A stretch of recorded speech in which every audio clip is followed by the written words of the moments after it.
Hello दोस्तों, कैसे हैं आप सभी। आई होप आप सभी स्वस्थ होंगे, मस्त होंगे और अपनी पढ़ाई में व्यस्त होंगे।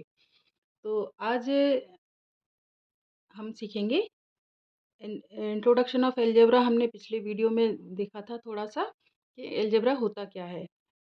तो मतलब उसमें हम लिटरल नंबर्स को यूज़ करते हैं, ये हमने सीखा था। ठीक है, तो आज हम इसमें सीखेंगे पावर ऑफ, क्या सीखेंगे हम? Power of literal number.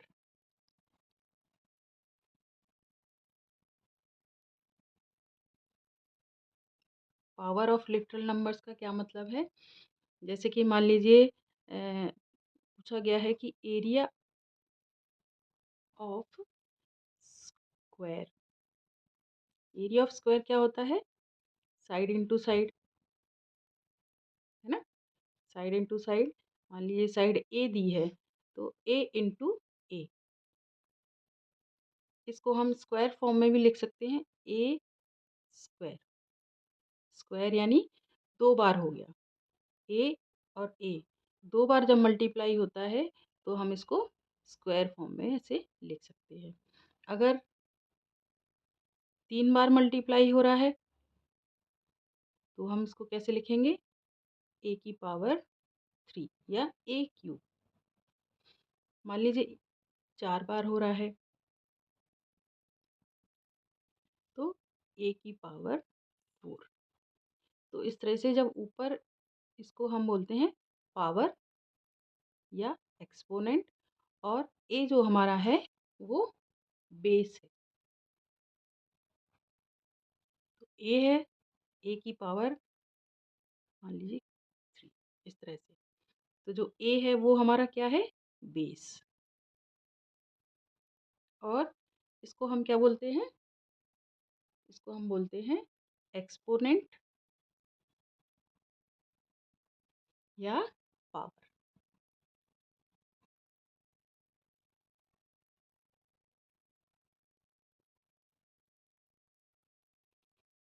और कहते कैसे हैं? मान लीजिए एक ए की वैल्यू है, उस पर 4 की पावर है, तो इसको हम क्या बोलेंगे? A to the power 4।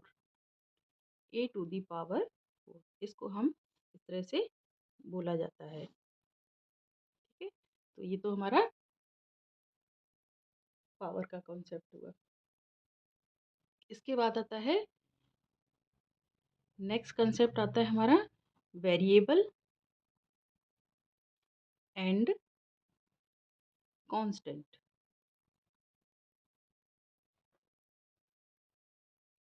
अब वेरिएबल और कांस्टेंट का क्या मतलब होता है?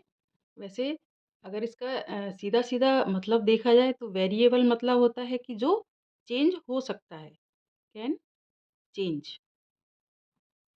और कांस्टेंट का मतलब है कि जो फिक्स्ड है, जो चेंज नहीं हो सकता। ठीक है, अब मान लीजिए एक सर्कल है, रेडियस दी है इसकी 3 सेंटीमीटर। ठीक है, तो अब अगर पूछा है कि रेडियस 3 सेंटीमीटर है तो इसका डायमीटर क्या होगा? डायमीटर क्या हो जाएगा? क्या फॉर्मूला होगा?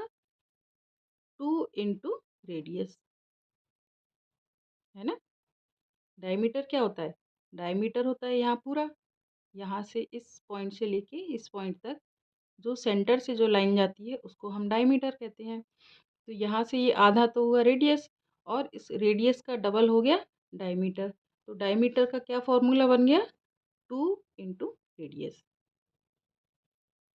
है ना। अब इसमें क्या है कि जो 2 है वो तो फिक्स है, 2 इज फिक्स्ड। लेकिन रेडियस फिक्स नहीं है, ये क्या है? वेरिएबल है। मान लो, मतलब रेडियस आपकी अभी अभी तो हमें 3 दी है, लेकिन रेडियस हमारी 4 भी हो सकती है, 5 भी हो सकती है, 6 कुछ भी हो, रेडियस हो सकती है। तो जो रेडियस है वो तो वेरिएबल है, लेकिन जो 2 है वो फिक्स है ना? तो हम क्या कहेंगे कि जैसे 2r है, तो this is constant and r is variable.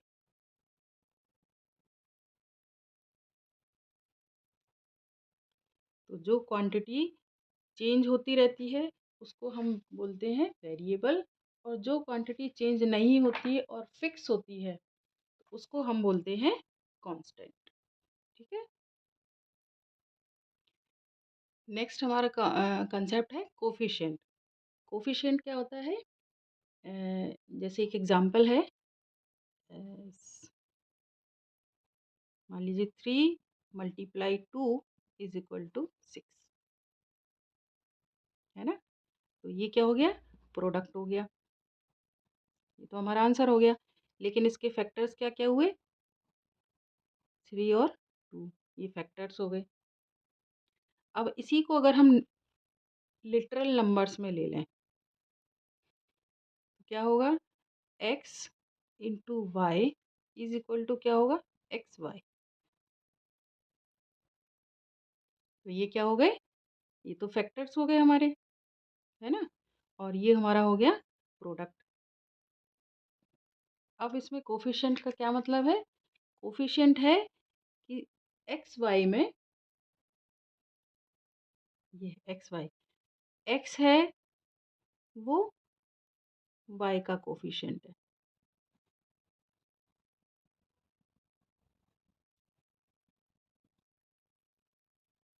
है ना? और वाई इज कोफी कोएफिशिएंट ऑफ एक्स, यानी एक दूसरे के कोफिशिएंट है।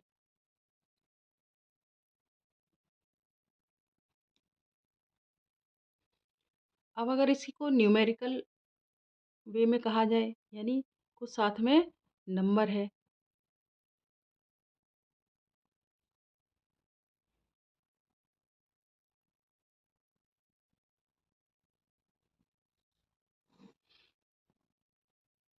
मान लीजिए है 4x, तब क्या होगा? ये तो न्यूमेरिकल पार्ट है और ये क्या है? लिटल पार्ट है ना? तो इसको हम बोलेंगे न्यूमेरिकल कोफिशिएंट और इसको बोलेंगे हम लिटल कोफिशिएंट।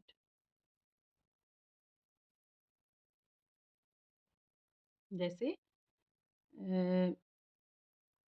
2y है, तो 2y में क्या होगा? y का कोफिशिएंट होगा, y का क्या कोफिशिएंट होगा? 2, है ना? अब मान लीजिए कोई एक नंबर सिंपल x है, तो x का कोफिशिएंट क्या होगा?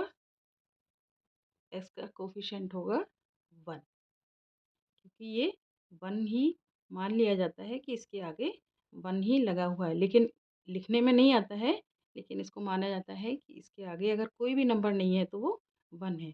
इसलिए कोई भी अगर सिंगल नंबर है, x है, y है, z है, तो उनके कोफिशिएंट 1 ही होंगे। तो एक ये हमारा कोफिशिएंट का कॉन्सेप्ट है। तो इस वीडियो में हमने क्या-क्या सीखा? अलग-अलग कॉन्सेप्ट सीखे। एक तो पावर ऑफ लिटरल नंबर सीखा, वेरिएबल और कांस्टेंट क्या होते हैं, और कोफिशिएंट क्या होता है। तो आई होप आपको ये चीज़ें समझ आई होंगी, कंसेप्ट आपके क्लियर हो होंगे अलजेब्रा के। इसके बाद आगे हम ऑपरेशंस भी करेंगे, लेकिन वही है कि ऑपरेशन से पहले हमें इन सारी चीज़ों का, इन सारे कंसेप्ट्स का पता होना चाहिए, तभी हम आगे इनको सॉल्व कर सकते हैं। तो आई होप आपको समझ आई होंगी चीज़ें। समझ आई हैं तो आप इसको लाइक करें, सब्सक्राइब करें और आगे शेयर भी करें इसको। Thank you.